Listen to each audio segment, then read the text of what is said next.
Do you believe in miracles? What about second chances? Matthew Charles certainly does.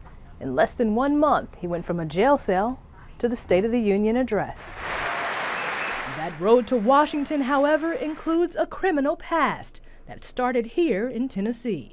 In 1995, I was arrested by the United States Marshals for selling crack cocaine. He was convicted and sentenced to 35 years.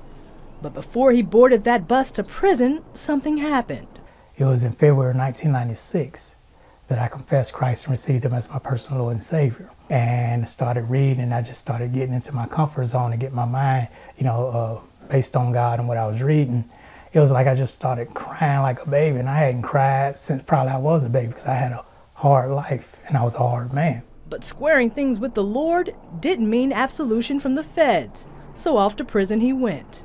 Over the next 21 years, Charles became a law clerk, a mentor, and kept himself from a single disciplinary infraction. Then came the good news. God moved miraculously. It was in 2016 when U.S. Judge Kevin Sharp granted my reduction of sentence. And just like that, he was headed home. Charles enjoyed his newfound freedom. He ate at his favorite restaurants, found a church home, and even started volunteering at a pantry, enjoying all life had to offer as a free man.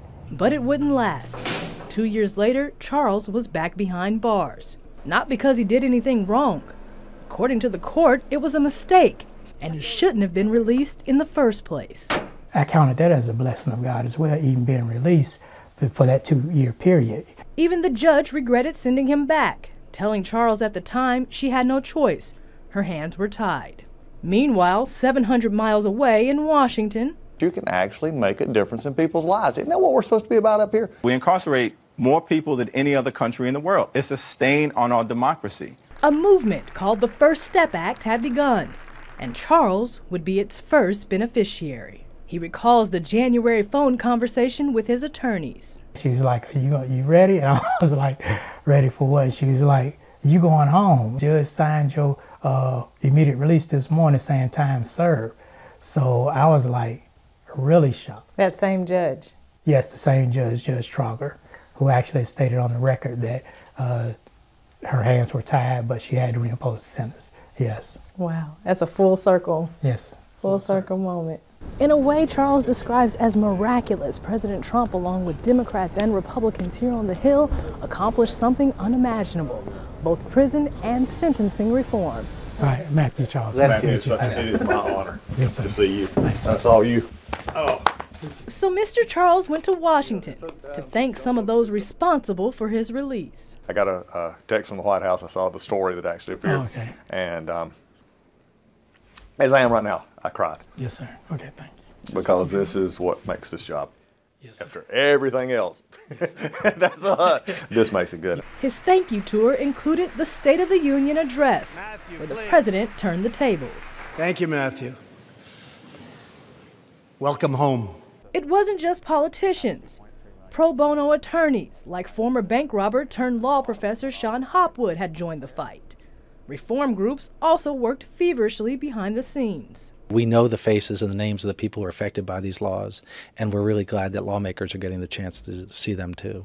That's because Charles's story is a familiar one, especially when it comes to communities of color. Under old laws, someone convicted of selling 5 grams of crack cocaine faced a mandatory 5 years. It would take 500 grams of powder cocaine for the same conviction.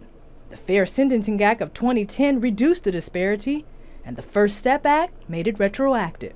So you're back in your old stomping grounds. Back in Nashville, Charles and I returned to the pantry, aware of the whirlwind, from prisoner to free man to prisoner and home again. So you're a free man now?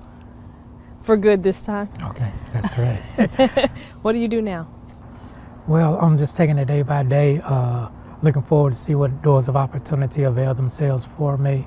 I know that God placed within my heart to help people, and I want to continue to do that. And that's his plan: share his story, help those he left behind, and proclaim the miracle of second chances. Amber Strong, CBN News in Nashville, Tennessee.